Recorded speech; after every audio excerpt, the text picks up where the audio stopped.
Thank you, Jesus. Bless you, Lord. Bless you, Lord. Bless you, Lord. दोस्तों, जय मसीह। परमेश्वर के लोगों, आप सभी का बहुत बहुत स्वागत है। आज फिर 22वें दिन पर परमेश्वर के अद्भुत अद्भुत प्रकाशन के साथ, वचन के साथ, परमेश्वर की अद्भुत शिक्षा जो ठीक आपके स्क्रीन के ऊपर आपको इस वक्त में दिख रही है। दोस्तों, मैं जानता हूं कि परमेश्वर आपके जीवन में बहुत बहुत काम कर रहा है। मैंने कल कहा था, आपकी जो भूख है, आपकी जो तड़प है परमेश्वर के वचन के प्रति, वही आपको तृप्त करेगी, सेटिस्फाइड करेगी। जितनी आपकी भूख है, hunger for word of God, है ना। मैं अपनी तैयारी पूरी किया हूं, बिल्कुल तैयारी के साथ आता हूं, प्रार्थना पूर्वक आता हूं, सारी स्लाइड्स को तैयार कर कर आता हूं। परमेश्वर की सहायता से, परमेश्वर के सामर्थ्य से आपके बीच में बातों को रखता हूं। लेकिन अपोजिट साइड यानी आपको भी बिल्कुल तैयारी के साथ, प्रार्थना पूर्वक, परमेश्वर के वचन की भूख के साथ आपको बैठना है। मुझे नहीं पता कि आप कहां से मुझे देखते हैं, कैसे मुझे देखते हैं, कहां से, मेरा मतलब है किस देश से, किस कंट्री से।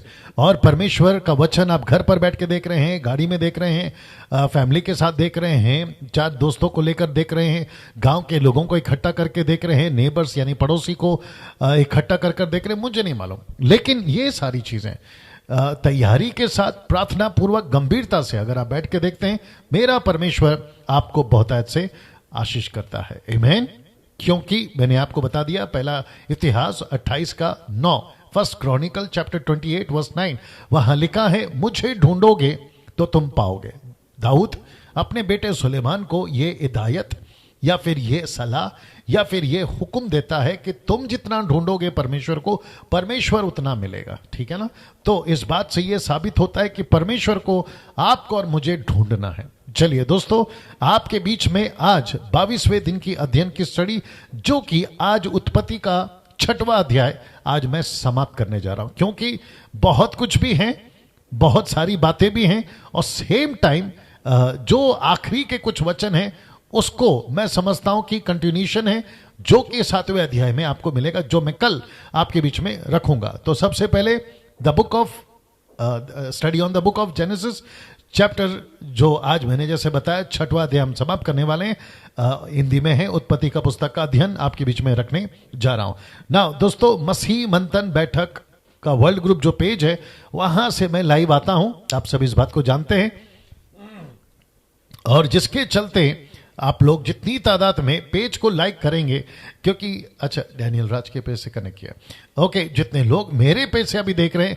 आप अगर अभी तक पेज को लाइक नहीं किए हैं, प्लीज कर लें। यूट्यूब के जो चैनल को देखते हैं, अभी जो देख रहे हैं, आपको भी कहना चाहता हूं कि सर, जब मैं आपके लिए, यूट्यूब वालों, आपके लिए जब मैं कल आऊंगा आपके हिसाब से, तो आपको चैनल को माफ करें, पेज को लाइक कर रखना है। चलिए दोस्तों, जल्दी से आगे बढ़ूंगा। मसीह मंथन वर्ल्ड ग्रुप जो टेलीग्राम ऐप चलता है, ये वो ऐप है, टेलीग्राम ऐप, अपने भारत का ये ऐप है। मैं चाहता हूं कि इसको डाउनलोड कर लें आपके मोबाइल फोन पर। कैसे डाउनलोड करना है, कैसे क्या करना है, ये सारी जानकारी जो है आपको मैं एक वीडियो बनाया था उसके ऊपर दूंगा। और साथ ही साथ ब्रदर नरेंद्र राव, जो कि मसीह मंथन बैठक के एडमिन हैं, उन्होंने भी कुछ स्लाइड्स को तैयार किया है, जिसको नरेंद्र मैं कल, है ना, उसको ऐड करूंगा। आज नहीं कर पा रहा हूं क्योंकि बहुत सारा जो स्लाइड्स होता है प्रिपेयर करना, उसके चलते नहीं कर पा रहा हूं, लेकिन मैं कोशिश करूंगा कि कल उसको आपके बीच में रखूं। चलिए दोस्तों, मसीह मंथन बैठक से जुड़ने के लिए ये 3 नंबर और ये 2 नंबर, रिपीट करता हूं, ये 3 नंबर,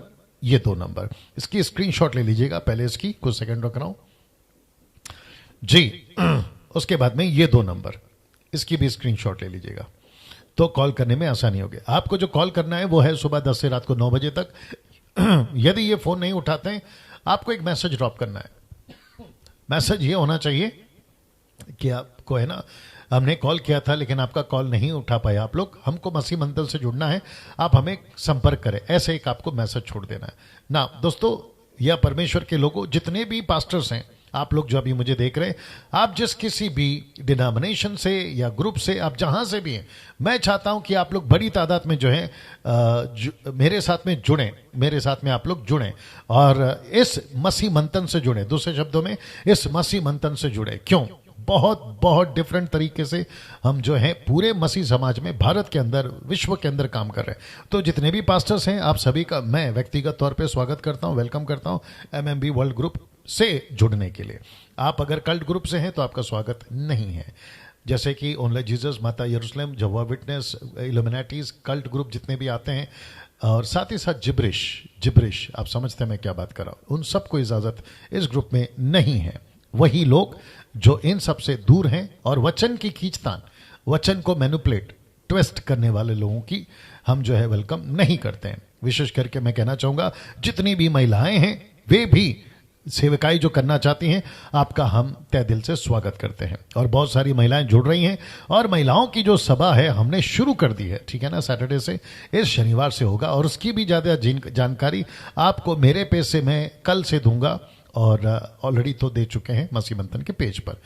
जिन भाई बहनों के पास में कलीसिया नहीं है, मसीह मंथन बैठक उनका स्वागत करता है, आप हमारे साथ जुड़ सकते हैं। और यदि आपके पास में कलीसिया नहीं है, और साथ ही साथ जितने इंडिपेंडेंट पास्टर्स हैं जो अभी हमसे जुड़े हैं, कम से कम मैं समझता हूँ 250 के पास्टर्स लोग जुड़ चुके हैं देश और विदेश से। आपको भी अगर आपका जो ग्रुप है या संस्था है वो रजिस्टर्ड नहीं है, मसीह मंथन आपकी सहायता करेगा। मैरिज से लेकर, बरियल से लेकर, बैप्टिज्म सर्टिफिकेट से लेकर, आईडी से लेकर सारी चीज़ें आपको जो है मसीह मंथन मुहैया करवाएगा। मसीह मंथन बैठक वर्ल्ड ग्रुप ऑनलाइन चर्च के जो समय की जानकारी है वो आपके बीच में रख रहा हूं दोस्तों। ये सारी जानकारियां हैं, आप लोग देख लीजिएगा, ठीक है ना। Punjabi, Telugu, Marathi, Bengali, Gujarati, Tamil, English, Kannada, Nepali, total 10 church में जो है आपको प्रति रविवार मिल जाएगा, और जिसके चलते जो है आप लोग प्रभु के वचन को सुन सकते हैं। लेकिन ये रहा मसीह मंथन बैठक world group online Hindi church, जो कि इंग्लिश के अनुवाद के साथ सिस्टर या है ना बहन समीक्षा इसको जो है अनुवाद करती हैं, और बखूबी उन्होंने पिछली बार अनुवाद किया था, और मैं जानता हूं कि आप लोग जो हैं उस रविवार को बड़े आशीषित हुए थे। तो जितने भी अदर कंट्री से हैं, आपको इंग्लिश सीखना, माफ करें, इंग्लिश चर्च चाहिए, आपको हिंदी नहीं समझ में आती है, तो आप लोग जो है हमारे साथ जुड़ सकते हैं, क्योंकि अब से मैं जो आता हूं 8 से 9 वो 2 भाषाओं में होगी, हिंदी और इंग्लिश, यानी कि मैं हिंदी में बात करूंगा, समीक्षा उसको इंग्लिश में अनुवाद करेगी। महिलाओं के लिए एक अच्छी खबर है, खबर यह है कि हर शनिवार सुबह 10 से शाम 7 बजे तक आप सभी के लिए प्रचार के लिए मौका मिलेगा, और जिसके चलते नीता सोलोमन को आपको संपर्क करना है, जो मसीह मंथन वर्ल्ड ग्रुप की एडमिन है, और ये उनका नंबर है, इसकी भी स्क्रीनशॉट आप लोग ले लीजिएगा, और आपको कॉल करना है यदि आप मसीह मंथन के मेंबर हैं तो ही। जी, यदि आप मसीह मंथन के मेंबर हैं तो ही आपको जो है हम मौका देंगे प्रचार करने का, और जिसके चलते जो है बहुत सारी महिलाएं अब जुड़ चुकी हैं और वो प्रचार करने के लिए तैयार हैं। और मैं खुद कहना चाहता हूं बिल्कुल डंके की चोट पे, ठीक है ना, वचन के सहारे के साथ, वचन को समझते हुए, परमेश्वर को जानते हुए कहना चाहता हूं कि महिलाएं प्रचार कर सकती हैं, महिलाएं टीचिंग दे सकती हैं, पास्टर बन सकती हैं, बपतिस्मा दे सकती हैं, प्रभु बोझ दे सकती हैं, मैयत करा सकती हैं, वो सब कर सकती है जो एक पुरुष कर सकता है। और जितने भी बाकी जो थियरीज लगाते हैं non biblical, out of context, उन सब के बकवास को हम एक्सेप्ट नहीं करते हैं। जी, अब ये रहा मेरा नंबर, जिसको भी पूछना है, प्रश्न, बात करनी है, दोस्त हो, दुश्मन हो, मित्र हो, शत्रु हो, आप सभी का स्वागत है। आपको जो भी पूछना है रिलेटेड टू जेनेसिस, अगर इसके अलावा आपको लगता है कि यस पास्टर डैनियल हम किसी मुद्दे पर आपसे बात करने चाहते हैं, आपका स्वागत है। आपको कॉल करना है दोपहर 2 बजे से शाम 6 बजे तक ही, जी हाँ, उसके पहले नहीं और उसके बाद नहीं। और एक छोटी सी नम्र विनंती है, विनंती यह है कि आपको प्रार्थना निवेदन नहीं देना है, बल्कि प्रार्थना विश्वासियों को खुद करना चाहिए। आप विश्वासी हैं, मैं प्रार्थना करूंगा, नए लोग हैं, मैं प्रार्थना करूंगा, लेकिन जिनके पास में यीशु है, जिनका उद्धार हो गया, उनको खुद प्रार्थना करनी चाहिए।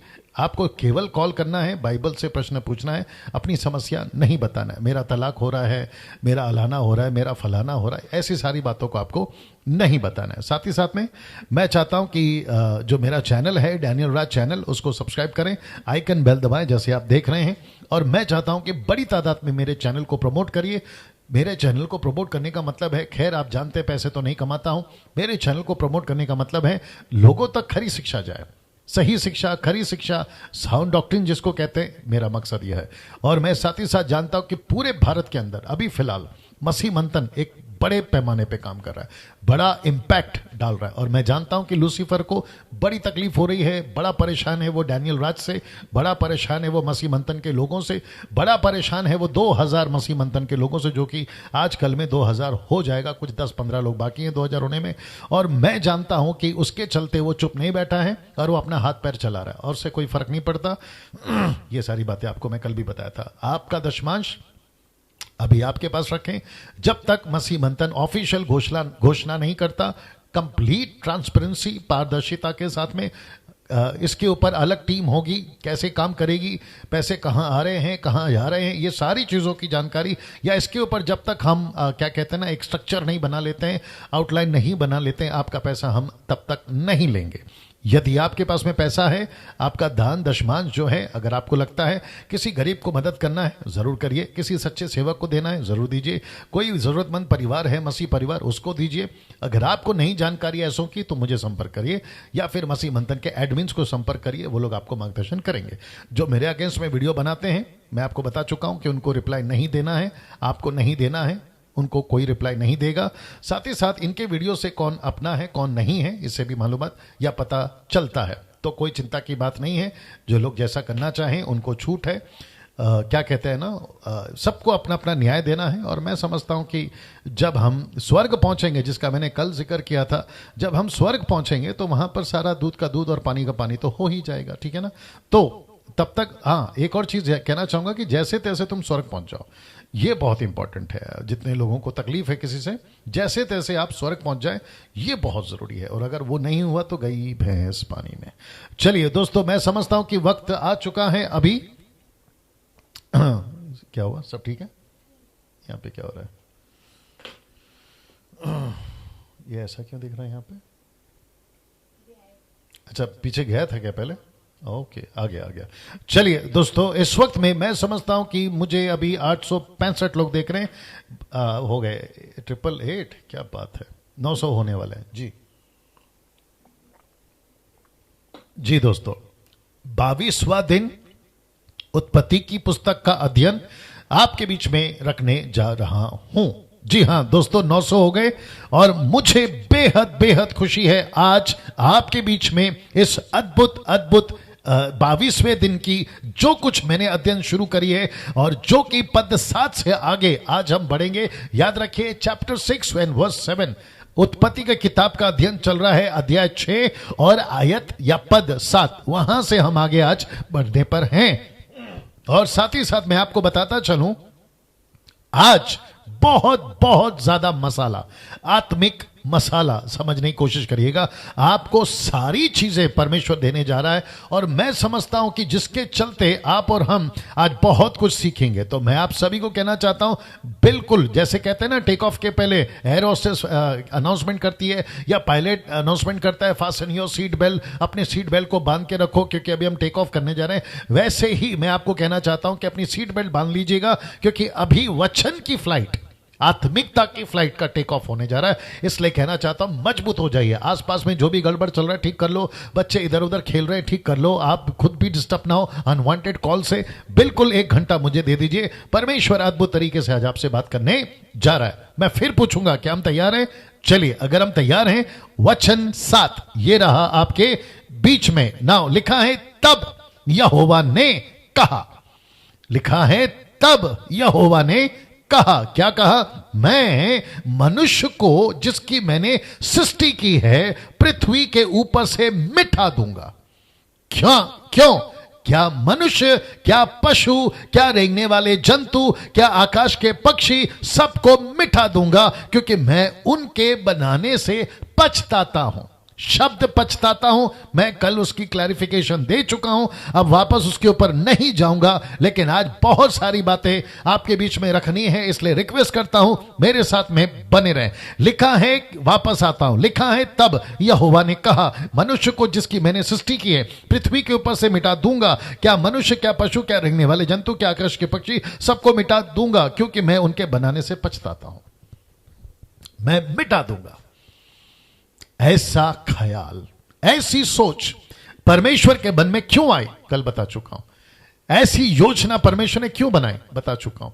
यह घटना ये जो घटना है ये तब घट रही है, ये स्टेटमेंट नूहा को परमेश्वर तब दे रहा है जब से आदम को बनाने तक, और मूसा जो अभी इन बातों को देख रहा है उसकी उम्र है 600 साल। तो तब से लेकर अब तक, मूसा की बात कर रहा हूं, माफ करें नूहा की बात कर रहा हूं, नूहा की उम्र 600 साल, तब से लेकर नूहा तक, मूसा नहीं नूहा तक, जी तब से लेकर नूहा तक टोटल पृथ्वी पर जो सदियां बीत चुकी हैं उसको हम कह सकते हैं 16 सदी। 16 सदी, एक सदी में होते 100 साल, ऐसे करके 1600 साल बीत गए, 1600, 1600, और उसके बीच में मनुष्य कितना बिगड़ा, मनुष्य कैसे बिगड़ा, मनुष्य क्यों बिगड़ा, उसकी एक एक जानकारी आपको मैं पहले चैप्टर से कल के तक बताते आया हूं।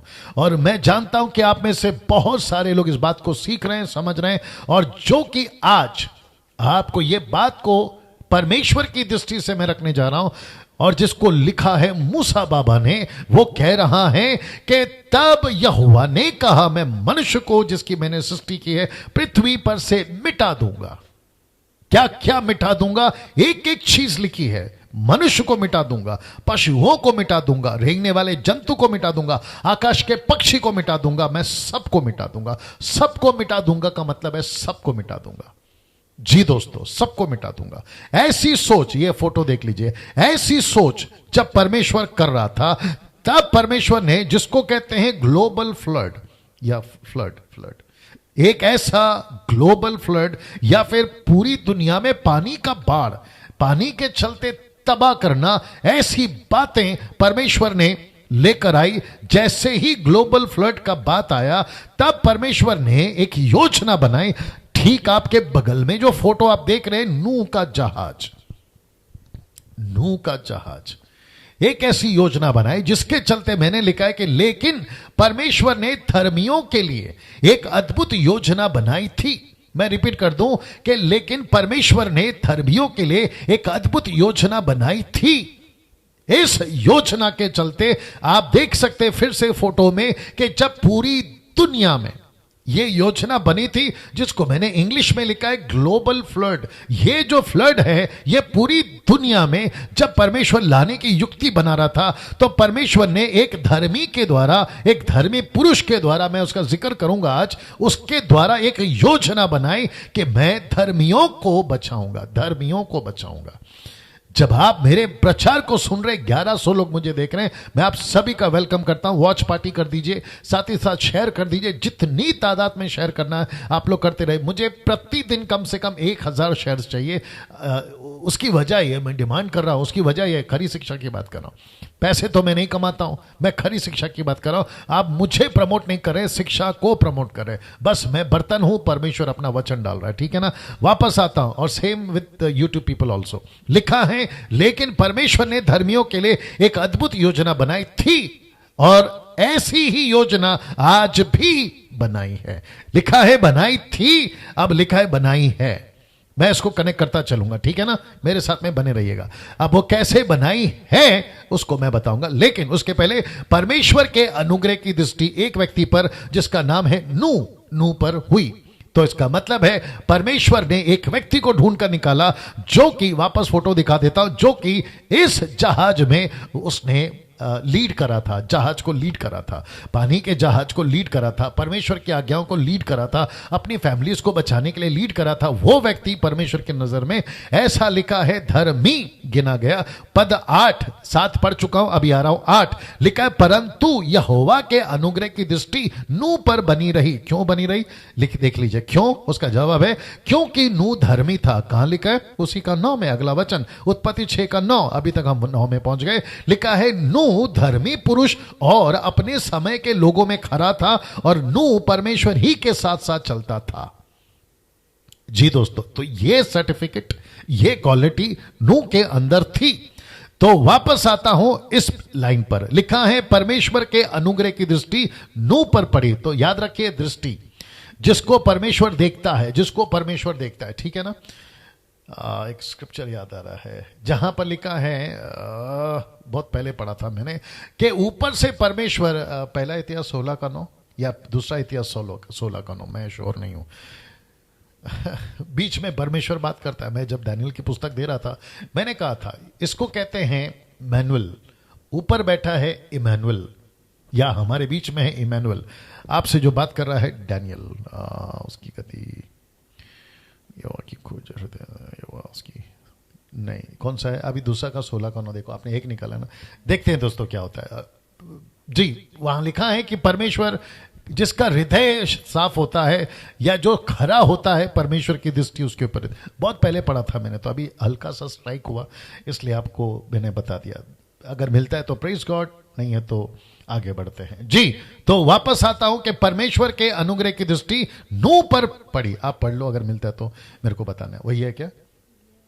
क्या किधर है?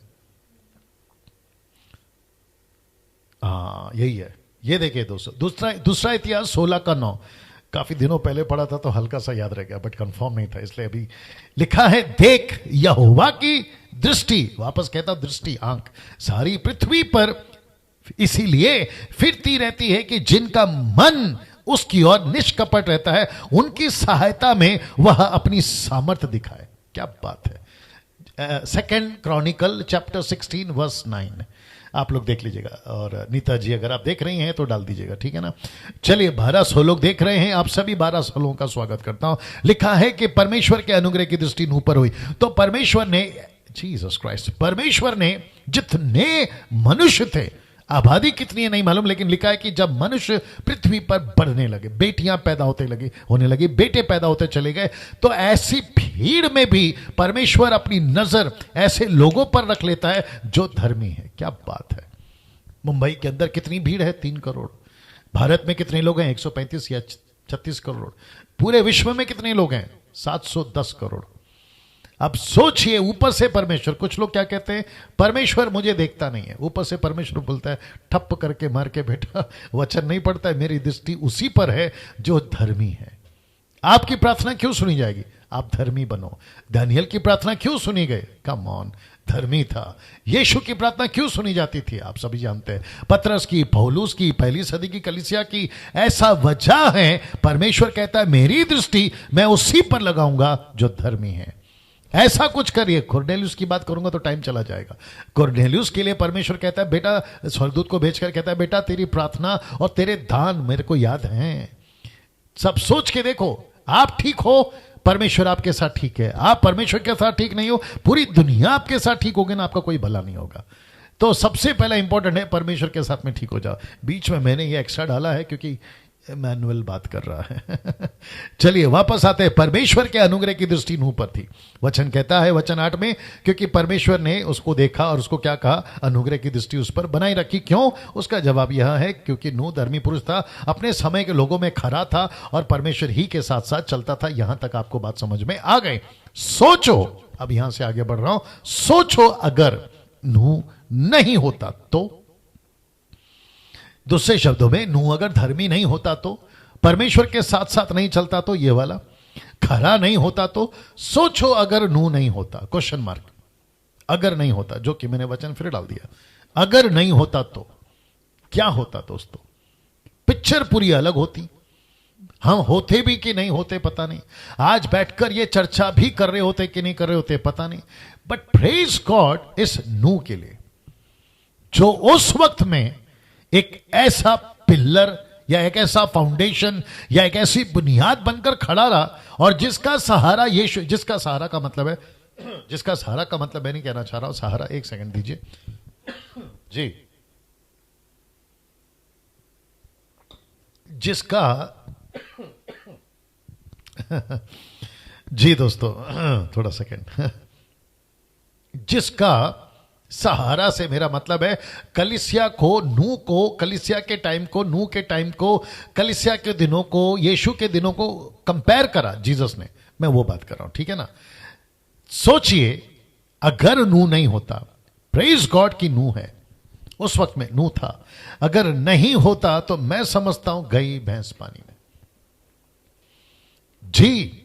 अब इसको कनेक्ट करने जा रहा हूं। जैसे नूह वहां धर्मी पाया गया, खरा निकला, परमेश्वर के साथ चला, वैसे ही आज के इस युग में जहां चारों तरफ गड़बड़ी है, ऐसे टाइम पे भी परमेश्वर कुछ लोगों को देखता है, और जब वो देखता है, उनकी नजर उस पर पड़ती है, तो उसको लेकर परमेश्वर बचाता है या आगे काम करता है। अब आप कहोगे डैनियल भाई आप बोलना क्या चाहते हैं? मेरे साथ में कनेक्ट रहिए। आप लोग जितने भी 1200 लोग देख रहे हैं, इसको देखिए। यदि सेनाओं का यहोवा हमारे थोड़े से लोगों को ना बचा रखता, तो हम सदोम के समान हो जाते, अमोरा के समान ठहरते।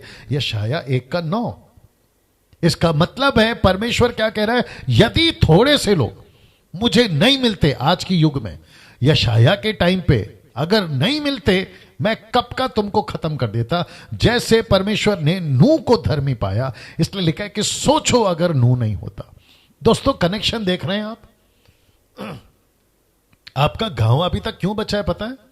क्योंकि उस गांव में कोई एक ऐसा सच्चा सेवक है, या पास्टर है, या पास्टरनी है, इसलिए वो गांव बचा है। आपको पता है मेरा महाराष्ट्र अभी तक क्यों बचा है? क्योंकि इस महाराष्ट्र में 10% लोग ऐसे जेन्यून सच्चे सेवक सेविका दास दासी हैं, जिसके चलते महाराष्ट्र बचा है। आपको पता है आपका AP, KP, MP, UP, Goa, Jammu Kashmir, आपका झारखंड, आपका नॉर्थ, आपका ईस्ट, आपका वेस्ट, आपका south America, Africa, Japanese country, Europe country, आपका जो भी है, क्यों बचा है पता है? क्योंकि परमेश्वर के वचन के मुताबिक ये देख लीजिए, यदि थोड़े से लोग मेरे को ना मिले होते, मैं तुम्हारे को कब का खत्म कर देता। मैं तुम्हारे को कब का खत्म कर देता। तो इसका मतलब क्या है? इसका मतलब है कि परमेश्वर कह रहा है कि मुझे ऐसे लोग आज भी चाहिए। अब इसी वचन को याद रखो, इसी वचन को आइज़ाया 1:9, इसी वचन को पौलुस ने बिल्कुल कॉपी पेस्ट बोल सकते हैं, पैरेलल बोल सकते हैं। देखिए क्या लिखा है, जैसे यशाया ने पहले भी कहा था कि यदि सेनाओं का प्रभु हमारे लिए कुछ वंश ना छोड़ता, थोड़े से लोग वहां कुछ वंश ना छोड़ता, तो हम सदोम की नाई हो जाते और अमोरा की सरीके ठहरते। इसी को रिपीट किया पौलुस ने, और वो भी कब? अपने युग में, पौलुस के युग में। तभी यशाया ने तब कहा, पौलुस आज कह रहा है तब के टाइम पे, और आज ये डैनियल राज कह रहा है। तो यशाया, पौलुस, डैनियल राज। डैनियल राज से मेरा मतलब है मुझ जैसे 10% प्रचारक जो यीशु की खरी शिक्षा के साथ में चल रहे हैं। 1300 लोग जुड़ गए हैं, आपका स्वागत है जी। शेयर करते रहिए जी, वॉच पार्टी करते रहिए। वापस आता हूं, पौलुस का यह स्टेटमेंट है, कुछ वंश अगर उसने नहीं बचाए होते। मैं मुंबई के लोगों को बात करना चाहता हूं। मुंबई में तबाही के बाद तबाही आ सकती थी। बीच में जो तूफान आया था, क्या नाम था तूफान का? बीच में एक तूफान आकर गया था, क्या जा कोई एक तूफान आकर गया था बीच में, ये नाम याद नहीं आ रहा। वो तूफान मुंबई से होते हुए जाने पर था, गुजरात तक पहुंचा हो, लेकिन उसके बाद मुंबई नहीं पहुंच पाया। और ये जितने भी मौसम विभाग के जो कर्मचारी होते हैं ना, न्यूज देख रहा था मैं, वो कह रहे थे एक्सक्यूज मी, वो कह रहे थे अचानक से टर्न हो गया मौसम, या तूफान या हवा। मुंबई के अंदर कुछ लोग हैं जो इसकी तरह है, जो सच्चे हैं, जो ईमानदार हैं, जिसके चलते परमेश्वर ने मुंबई को बचा लिया था उस वक्त में। वैसे ही न जाने कितनी कंट्रीज, भारत की 29 राज्य अभी भी बची हुई है। नहीं तो कच्छ के भूकंप जैसे आया था ना, सब कुछ अंदर चला गया था, निगल लिया था जमीन में। वैसे परिस्थिति कब की हो सकती थी, क्या क्या घट सकता था, निसर्गा या जो भी है, ठीक है ना, ये सुनामी, ये निसर्ग निसर्ग निसर्ग जी। थैंक यू प्रीति थोले, थोल, प्रीति थोल जी। माफ करिए अगर आपका उच्चारण ठीक से नहीं किया जी। है ना, कुछ लोगों को बचा है। इसलिए मैं एनकरेज करता हूं, आपकी पीठ को थपथपाइए जैसे मेरी थपा लिया मैंने। आपका प्रार्थना, आपका जीवन, आपका आत्मिक जीवन बेकार नहीं जा रहा है। आप झोपड़े में प्रार्थना कर रहे हैं, 2 BHK में प्रार्थना कर रहे हैं, बंगला या विला में प्रार्थना कर रहे हैं, या आप सड़क पे प्रार्थना कर रहे हैं, आपकी प्रार्थना बेकार नहीं जा रही है। परमेश्वर आपकी प्रार्थना को देखता है। आपकी गिनती उन लोगों में है जिसको कहते हैं थोड़े से लोग। इसलिए आज ये प्रश्न उठता है, ये थोड़े से लोग कौन है? देख लीजिए आपके स्क्रीन के ऊपर, आज ये थोड़े से लोग कौन है। तो एक स्क्रिप्चर दे रहा हूं जो नू से कनेक्टेड है, और उसी को आपके बीच में कनेक्ट करूंगा। इब्रानियों 11:7, the book of Hebrew chapter 11 verse 7 आपके बीच में कनेक्ट करने जा रहा हूं। लिखा है विश्वास ही से नू ने उन बातों के विषय में जो उस समय दिखाई ना पड़ती थी। कौन सी बातें नहीं दिखाई देती थी? बारिश नहीं दिखा उसको, मौसम बिगड़ रहा है नहीं दिखा उसको, कड़क धूप, बिल्कुल कड़क धूप, मौसम बिगड़ेगा सवाल ही नहीं। अगर उस वक्त में मौसम विभाग के कर्मचारी होते, वो नू को पागल कहते। पता है क्यों? क्योंकि आकाश में जो देखकर आज के मौसम विभाग के लोग क्या कहते हैं, जो जानकारियां देते हैं ना न्यूज में इधर उधर, कि देखो 3 दिन में बाढ़ आएगी, देखो 3 दिन में भयंकर बारिश होगी, देखो 3 दिन में ये होगा वो होगा, ऐसा उस वक्त में अगर मौसम विभाग के लोग होते ना, नू को कहते नू तू पागल है नू तू पागल है। क्योंकि परमेश्वर यहां पे लिख रहा है कि उसको पता ही नहीं है, उसको नहीं दिखा बारिश आएगी, क्योंकि परमेश्वर ने नहीं दिखाया साहब। मैं कनेक्ट करूंगा इसको। आज भी परमेश्वर बहुत कुछ नहीं दिखा रहा है, आपको सिर्फ कह रहा है विश्वास करो। जो समझदार है ना वो समझ रहा होगा मेरी बात को। आज भी परमेश्वर कह रहा है विश्वास करो मेरे हिंदू भाई, विश्वास करो मुस्लिम भाई, विश्वास करो। जितने लोग देख रहे हैं, पता नहीं कौन कौन से जाति कौन कौन से धर्म के लोग देख रहे हैं, क्योंकि बहुत सारे लोगों ने मुझे आज कहा पास्टर डैनियल आपकी प्रीचिंग की वीडियो हम ऐसे लोगों को भी शेयर करते हैं। मेरे बुद्धिस्ट भाई, यहूदी भाई, आप जो भी हैं, अमीर हैं गरीब हैं, विश्वास करो। जैसे लिखा है उस समय दिखाई नहीं पड़ता था, नूह ने विश्वास किया। देख लो, नूह ने विश्वास किया। आज लोग हमको पूछते हैं तुम लोग प्रचार करते हो ईसाइयों नरक है स्वर्ग है, तुमने देखा? हमने नहीं देखा भाई, हमने नहीं देखा, लेकिन हमने क्या किया? विश्वास किया। और विश्वास को ही परमेश्वर ने कहा नूह विश्वास के द्वारा धर्मी ठहरा। इसकी गिनती the book of Hebrew chapter 11 है ना, जो हीरोज के चैप्टर्स हैं, ये जो हीरो है ना, विश्वास के hero, the heroes of faith, ये लोग हैं वो लोग। और उसकी गिनती में नूह को डाल दिया परमेश्वर ने। बोला क्या आदमी है ये। आज हमारी भी गिनती इनसे बढ़कर होगी। पता है क्यों? जहां चारों तरफ बंद, जहां चारों तरफ गड़बड़ी है, जहां चारों तरफ न जाने कितने धर्म पैदा हो गए। मैं क्यों डाइवर्ट हो रहा हूं मुझे नहीं मालूम। जहां चारों तरफ धर्म है, और वो भी कितने, आपको बीच में बताया था मैंने कितने धर्म है। उसमें से मेजर अभी जो भारत में चल रहे हैं 5, आप सभी जानते हैं, हिंदू मुस्लिम सिख ईसाई बुद्धिस्ट, यहूदी भी डाल दीजिए उसके अंदर। ऐसे 5 से 6 से 7 ऐसे मेजर धर्म है। और कभी कभी प्रश्न उठता है, इवन ईसाई लोग प्रश्न उठाते हैं, जो बाइबल के जानकार हैं, यीशु को मानने वाले लोग हैं, वो तक प्रश्न उठाते हैं, क्या सच में यीशु ही है? क्या सच में बाइबल ही है सहारा? क्या सच में हम जो रास्ते पे चल रहे हैं उद्धारकर्ता मानकर यीशु को, क्या वही है? क्या और भी कोई है? ये ऐसी परिस्थिति में अगर आप विश्वास में नहीं डगमगाए, आप सच्चे निकलोगे, नहीं तो गई भैंस पानी में। आगे आप लोग समझदार हैं और मैं जानता हूं कि बात को मेरी आप लोग समझोगे, ठीक है ना। बहुत कुछ बोल सकता था, अब इसको देखिए। तो वापस पहला पढ़ देता, विश्वास ही से नूह ने उन बातों के विषय में जो उस समय दिखाई ना पड़ती थी चितौनी पाकर, जो कि मैंने इंग्लिश ट्रांसलेशन से निकला he was warned. He was warned मतलब उसको चेतावनी दी गई थी, वॉर्न किया गया था। चितौनी पाकर, तो क्या चितौनी पाई? भक्ति के साथ अपने घराने के बचाव के लिए जहाज बनाया और उसके द्वारा उसने संसार को दोषी ठहराया, उस धर्म का वारिस हुआ जो विश्वास से होता है। क्या पावरफुल स्क्रिप्चर है। देखिए पौलुस की दृष्टि है ये। पौलुस अपने दृष्टि से इस बात को रख रहा है। दोस्तों अजीजों, परमेश्वर के लोगों, क्या अद्भुत है। तो मैं जिस शब्द पे जोर दूंगा वह है चितौनी पाकर ही वॉज वॉर्न्ड। राइट, चितौनी पाकर ही वॉज वॉर्न्ड। चितौनी पाकर उसको चेतावनी मिली थी, ही वॉज वॉर्न्ड। वैसे ही वो क्या चितौनी थी, कैसा था, मैं आपके बीच में रखने जा रहा हूं। अब जरा बात करते हैं यीशु के नजरिए से। यीशु ने भी वॉर्न किया था। यीशु ने भी वॉर्न किया था, बराबर है स्पेलिंग। यीशु ने भी वॉर्न किया था। जी दोस्तों, कहां वॉर्न किया था, कैसे वॉर्न किया था, ताकि आज हम इसको समझकर तब को समझ सकेंगे। और नूह बाबा कैसे पास हुआ अपने विश्वास में, जो चीजें नहीं दिखती थी भरोसा करा, विश्वास करा, और वो उसके लिए धर्म गिना गया और वो बच गया। खुद भी बचा, अपने परिवार को भी बचा। क्या बात है। वैसे ही अगर आज हम इस वार्निंग को समझ जाएंगे, हम भी बचेंगे, फैमिली को बचाएंगे, चर्च को बचाएंगे, अपने समाज को बचाएंगे, शहर को बचाएंगे, नेशंस को बचाएंगे। सुपर्ब। ये आपको समझना होगा। तो चेतावनी पाकर उसने जो है काम किया। चेतावनी क्या है आपके बीच में रखने जा रहा हूं। मरकुस की किताब उसका 16 का 14। शायद कभी आपका ध्यान इसके ऊपर गया, शायद ही, मैं गलत हो सकता हूं। जिसका गया है उसको सलूट है, जिसका नहीं गया सीख लीजिए आज। मरकुस 16 का 14 देखिए क्या लिखा है। पीछे वह उन 11 को भी जब वे भोजन करने बैठे थे दिखाई दिया।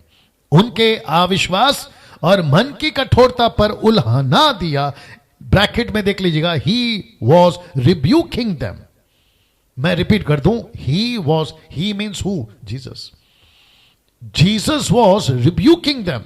ये रिब्यूक क्या होता है, रिब्यूकिंग क्या होता है? पास्टर डैनियल आपको कहां से मिला? क्योंकि शब्द हिंदी में लिखा है उलाना। उलाना का मतलब है डांट। शब्दकोश ढूंढ लीजिए, आपका बाइबल, माफ करें, गूगल को ढूंढ लीजिए। उल्हाना मतलब डांट, और इंग्लिश ट्रांसलेशन आया है रिब्यूकिंग। आपका जो भी ट्रांसलेशन है पढ़ लीजिएगा, बट आपको समझाने के लिए मैंने हिब्रू का, माफ करें, ग्रीक का सहारा लिया, यूनानी भाषा का सहारा लिया। जो कि लिखा है आप देख लीजिएगा, रिब्यूक्ड, ये देख लीजिए नीचे, ये देख लीजिए, रिब्यूक्ड, ये नीचे स्ट्रॉन्ग्स है 3679। मतलब क्या है? आप जब इसको कॉपी पेस्ट करके गूगल में डालोगे ना, तो आपको पता है क्या मिलेगा आपको? वहां पर लिखा है अच्छे से डांट लगाना, दांत पीस के डांट लगाना, कठोरता से डांट लगाना, सबके सामने शर्मिंदा करना। ये सब ट्रांसलेशन आपको मिल जाएंगे। मतलब ये सब का खुलासा आपको मिल जाएगा एक यूनानी शब्द का। ये वाला नीचे वाला आप देख लीजिएगा जी जी। और ये चित्र मैंने आपको समझाने के लिए डाला, ये वाला चित्र। और यीशु यहां पे, ये देख लीजिए, आपको कैसे दिख रहा है मुझे नहीं पता, लेकिन ये चित्र कितना क्लियरिटी है मुझे नहीं मालूम, लेकिन ये चित्र जो है आप देख सकते हैं यहां पे कि यीशु के 11 चेले बैठे हुए हैं। 12वां नहीं है, आप सभी को पता है क्यों नहीं है, आप उसकी वजह जानते हैं, ठीक है ना। तो यीशु यहां पे अच्छी डांट लगा रहा है जी, मेरे हिसाब से तो अच्छा ही दिख रहा है जी। यीशु यहां पे डांट लगा रहा है। तो इसका मतलब है कि जो पिक्चर मेरे और आपके सामने रखा जाता है ना, कि यीशु प्यार करता है, यीशु बच्चों को प्यार करता है, यीशु खाना खिलाता है, यीशु चंगाई देता है, यीशु क्षमा करता है, यीशु बचाता है, ये अच्छी बात है, ये जरूरी है, ये एंगल देखना जरूरी है, और ये है भी। लेकिन यीशु मसीह लूका 19 के 40 में, या आगे से पढ़ लीजिए, डांट लगाता, गुस्सा करता दिखा है मंदिर में, और फिर चेलों को यहां पे डांट लगाता दिख रहा है मरकुस 16 का 14, मार्क 16:14। फिर ये क्या है और डांट क्यों, और डांट की वजह क्या है? वापस आते हैं, जैसे आपको मैंने पहले बताया था कि आपका जो नूह है उसको चेतावनी या चेतावनी दी गई थी। तो नूह को जहाज बनाने के लिए ऐसा नहीं बोला गया था बेटा नूह आजा, ऐसा नहीं बोला गया था, या फिर आजा बैठ के बात करते हैं, यार मैं आज बहुत परेशान हूं, ऐसा नहीं था परमेश्वर का आवाज। मैंने आपको बताया था ना कि अदन की वाटिका में ठंडे समय पर परमेश्वर घूमता था, तो कैसे था वो नजारा आपको मैं बता चुका हूं। भयंकर तूफान, भयंकर भूमि का हिलना, क्या कहते हैं स्ट्रोम, या फिर क्या कहते हैं, है ना, भवंडर का उठना, ऐसे आता था परमेश्वर। तो सोच के देखिए, जब वो चेतावनी दे रहा है, प्रकाशित वाक्य में बता चुका हूं कि परमेश्वर के सिंहासन के सामने बिजलियां गरजती रहती है। अभी 2 दिन से मेरे जहां पे मैं रहता हूं कोलाबा, वहां भयंकर बिजली गरज रही है, बादल गरज रहा है, और मुझे पता चल रहा है बिजली को हम नहीं देख सकते जब बिजली गरजती है। यह है आपका परमेश्वर। तो यही परमेश्वर यहां पे भी दिख रहा है, ये देख लो, यहां पे भी दिख रहा है। तो जब यीशु ने डांट लगाई इस वचन के मुताबिक, देख लीजिए, उलाना दिया, जब यीशु रिब्यूक किया, यीशु जब यहां पे डांट रहा है, तो जो पिक्चर हम देखते हैं ना, देखो पिक्चर में क्या लिखा है, चेले आराम से बैठे हैं, और क्या कहते हैं उसको, कोई ऐसा कंधे पे टेका हुआ है और कोई रिलैक्स है। No no no no no, ये पिक्चर कैथलिक के हिसाब से मिली होगी आपको, पेंटिकॉस्टल कैरिस्मेटिक के हिसाब से मिली होगी, जिसको पेंट करना आता होगा उसके हिसाब से मिलेगी, लेकिन according to the scripture, context के हिसाब से जाएंगे तो, और कल्पना करेंगे कि परिस्थिति वहां पर क्या घटी होगी, उसके हिसाब से जाएंगे तो आपको पता चलेगा ना कि क्या हुआ रहेगा वहां पर। इसलिए वापस कहता हूं कि इनको अच्छी डांट लगी है, तबीयत से डांट लगी है, और ये डांट क्यों, अब आपके बीच में रखने जा रहा हूं। जब यीशु मसीह ने और एक चीज, अच्छा पहले बता देता हूं फिर आते हैं।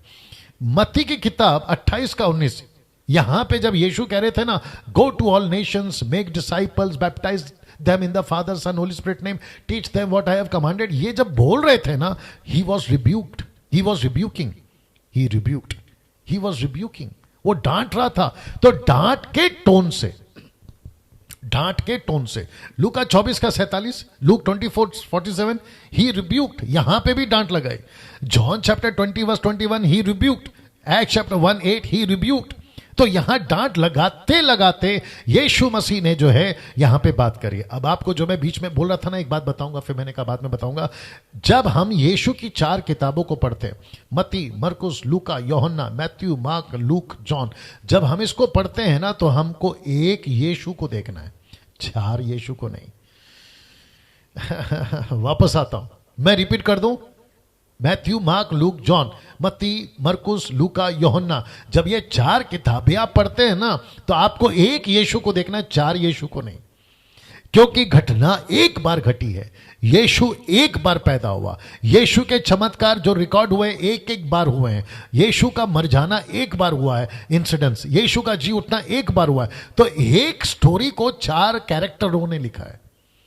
तो जब हम मत्ती की किताब को पढ़ते हैं तो हमको देखना है कि ये मत्ती में जो लिखा है ये वही यीशु है जो अभी मरकुस में मिलेगा। जब आप मरकुस पढ़ते हैं तो आपको कहना है ये वही यीशु है जो अभी मुझे लूका में मिलेगा। जब आप लूका पढ़ते हैं तो आपको कहना है ये वही यीशु है जो मुझे अभी यूहन्ना में मिलेगा। क्या बात है। जी, पढ़ते वक्त में हमें ऐसा लगता है 4 यीशु हैं, यीशु ने यहां ऐसा कहा तो वहां ऐसा कहा। ना ना ना ना, एक के पीछे, यहां पर जब यीशु यहां पहुंचे थे ना, तो एक के पीछे एक घटना घटी है, मतलब एक के बाद एक। तो ये वापस डाल देता हूं, मत्ती भी एक साथ, लूका ठीक उसके पीछे, यूहन्ना फिर ठीक उसके बाद बोल सकते हैं, एक्ट फिर ठीक उसके बाद में। तो ये 1 बाय 1 शॉट है। ऐसा नहीं है कि एक अलग यीशु, दूसरा अलग यीशु, तीसरा अलग यीशु, नो, ऐसा नहीं पढ़ना। तो जब आप ये बातें पढ़ते हैं, ये कौन सी बातें, मैं वापस आपको कहता हूं कि नूह का कनेक्शन आज के युग के साथ, तो वो फोटो फिर दिखाता हूं, आपको क्लिक हो जाएगा और थोड़ा बहुत आपको समझ में भी आ जाएगा। कौन सा वाला फोटो अभी रख रहा हूं जी, अभी रख रहा हूं, कहां गया वो, हाँ ये वाला। लेकिन परमेश्वर ने धर्मियों के लिए एक अद्भुत योजना बनाई थी और ऐसी ही योजना आज भी बनाई है। तो जैसे वहां परमेश्वर ने चेतावनी, वार्निंग, रिब्यूकिंग वाला कॉन्सेप्ट या वो जो टोन था ना, ऐसा नहीं था बेटा नूह आजा, नो। यीशु मसीह ने कहा अरे पतरस आना यार, थोड़ा बैठते, मेरा काम कर दे यार, ऐसा नहीं था दोस्तों। यार कलीसिया, पतरस, पौलुस, फिलिप, नथानियल, तुम लोग जाके काम करो, ऐसा नहीं था। यीशु की वार्निंग देखिए, वापस डाल रहा हूं उसी के ऊपर क्योंकि बहुत पावरफुल है दोस्तों, बहुत पावरफुल है जी दोस्तों। ये वाला यहां पे वो क्या दे रहा है, यहां पे वो वही आदेश दे रहा है जो नूह को दिया था। मैं अभी कनेक्ट करूंगा, यहां वही आदेश दे रहा है जो नूह को दिया था। मत्ती 28 का 19 में क्या लिखा है, जाओ जाकर चेले बनाओ। ये रिब्यूकिंग वाला शब्द था, ये ऐसा टोन था। तो पतरस को पता चला, मरकुस की किताब 16 का 18 निकाल के रखना, 19 निकाल के रखना, मरकुस 16 का 19 निकाल के रखना, ठीक है ना। मैं एक वचन आप लोग डाल दीजिए नीता जी, मार्क 16:19 डाल दीजिएगा ना। यीशु ने कहा मत्ती 28 का 19 में, उसने डांट लगाते कहा पतरस तुझे जाना है, पतरस तुझे ये काम करना है, बाकी 11 चेलो तुम्हें ये काम करना है। लूका के 24 में 47 में क्या कहा है, ये सुसमाचार पूरी दुनिया में सुनाओ। यूहन्ना 20 का 21 में क्या लिखा है, जैसा पिता ने मुझे भेजा है वैसे मैं तुम्हें भेजता हूं। एक्स 8 में क्या लिखा, 1:8 में कहता है कि यरूशलेम, यहूदिया, समरिया, पृथ्वी के छोर तक तुम्हें जाकर मेरा काम करना है। और जब ये डांट सुनी जब ये डांट सुनी तो आपको पता है मरकुस 16 का 19 में क्या लिखा है, इधर दीजिए क्या लिखा है, मैं आपके बीच में पढ़ने जा रहा हूं। लिखा है प्रभु यीशु ने उनसे बातें करने के बाद स्वर्ग पर उठा लिया गया और परमेश्वर की दाहिने जाकर बैठ गया। वचन 20 फिर कहता है उन्होंने निकलकर हर जगह प्रचार किया, प्रभु उनके साथ काम करता रहा, उन चिन्हों के द्वारा जो साथ साथ होते थे वचन को दृढ़ करते रहे। तो वचन 20 क्या कहता है, मैंने 19 से डाला है लेकिन वचन 20 क्या कहता है, वे निकल कर जगह जगह गए। ऐसी क्या बात हो गई? पतरस को समझ में आ गया कि यार चुप नहीं बैठना। वो बात अलग है कि एक्ट्स के चैप्टर 2 में जब पवित्र आत्मा उतरा तो जबरदस्त काम हुआ, ये उसी का कनेक्शन है। लेकिन एक्ट देखो, एक्ट का मतलब है कार्य देखो, एक्शन देखो। जब यीशु की डांट लगी, काम पर लग गए। मैं रिपीट करता हूं, जब नूहा को डांट लगी, काम पे लग गया। वापस आता हूं, जब नूहा को डांट लगी, काम पे लग गया।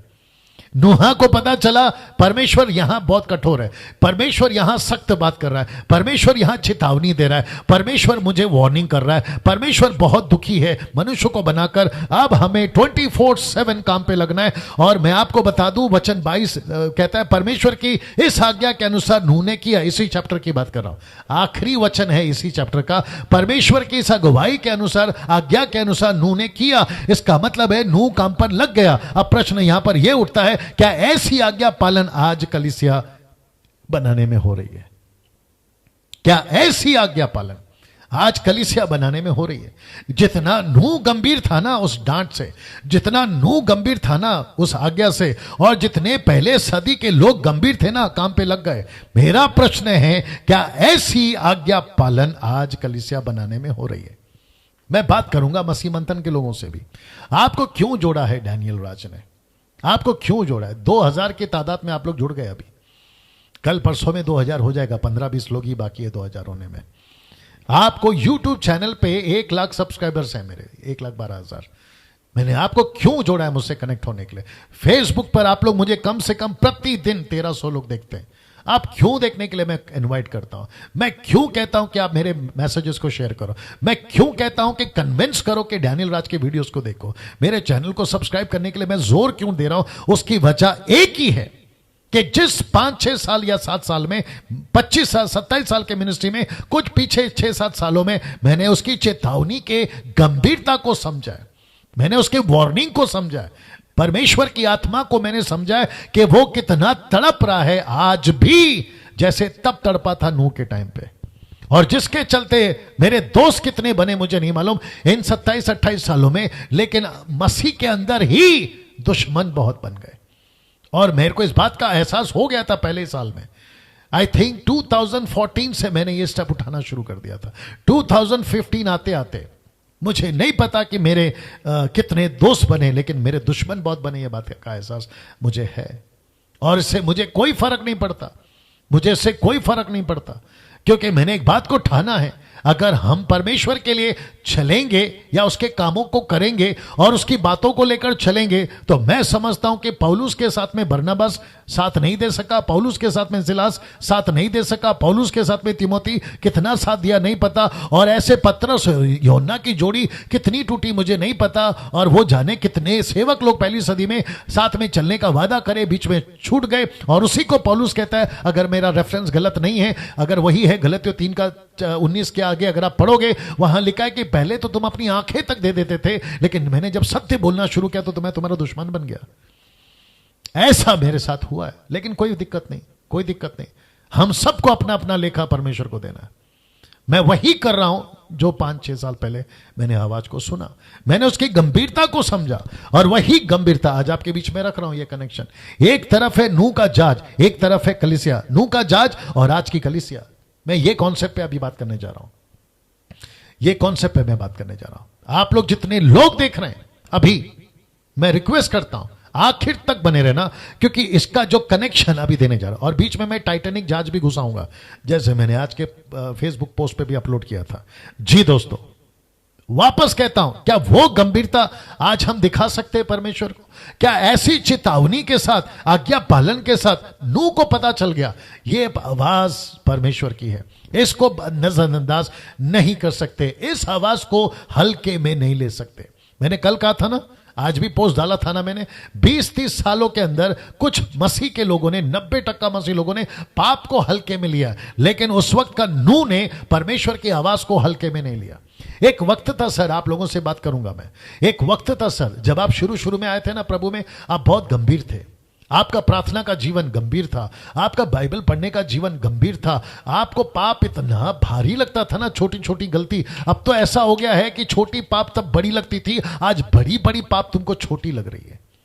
पहले तुम परमेश्वर के पास में 5 मिनट बिताते थे ना तो ऐसा लगता था, माफ करें 2 घंटा बिताते थे ना, ऐसा लगता था कि 5 मिनट बिताए। आज आप 5 मिनट बिताते तो ऐसा लगता है कि 2 घंटा बिता लिया, यार बोर हो गया हूं। कॉन्सेप्ट को समझिए मैं क्या बात कर रहा हूं। एक वक्त था तुमको दिल करता था कि मैं फास्टिंग में बैठूं, एक वक्त था तुमको लगता था कि मैं प्रभु के पास में बैठूं, एक वक्त लगता था कि यार 1 चैप्टर नहीं 10 चैप्टर पढ़ूं, लेकिन आज परिस्थिति अलग हो गई है। तो ये परमेश्वर इस अध्ययन के द्वारा आपको एक वार्निंग दे रहा है, एक ऐसी वार्निंग दे रहा है। एक तरफ वार्निंग दे रहा है मेरे द्वारा, दूसरी तरफ शैतान कहता है कि डैनियल राज की वीडियो को मत देखो। अब आप देखिए कि कितना स्मार्ट गेम चल रहा है शैतान का यहां पर।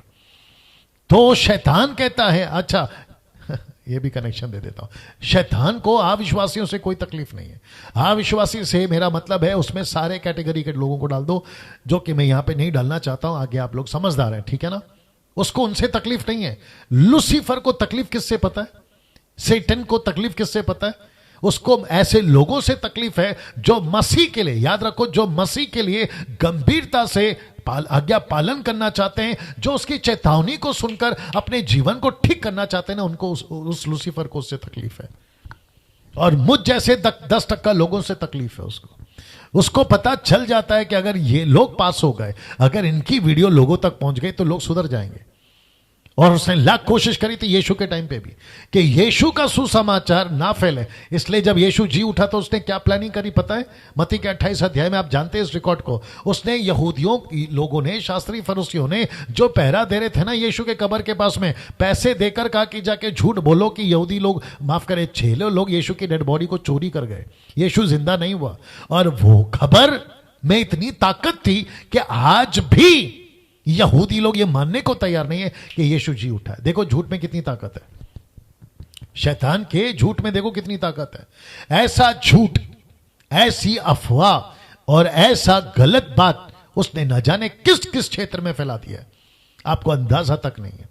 और जब इसी भीड़ में और इसी झूठ के बाजार में और इसी लालच के बाजार में, इसी मैनिपुलेट के बाजार में, इसी दोगलेपन के बाजार में मुझ जैसे जब 10% लोग आते हैं ना परमेश्वर के सच्चे वचन को लेकर, तो लूसीफर कहता है, अरे इसका क्या सुन रहे हो, इसका क्या सुन रहे हो, अरे ये क्रिश्चियन लोग हैं, अरे ये ईसाई लोग हैं, अरे ये तो डैनियल राज है, अरे ये तो बोलते रहते हैं, इसका क्या सुन रहे हो। ऐसा करके वो इस झूठ के बाजार में आपको फंसाता है, बगलाता है और आप भटक जाते हैं, अच्छे भटक जाते हैं। मत्ती का 24 निकाला, मत्ती 24 का 24 निकाला जी। 1 सेकंड दीजिए दोस्तों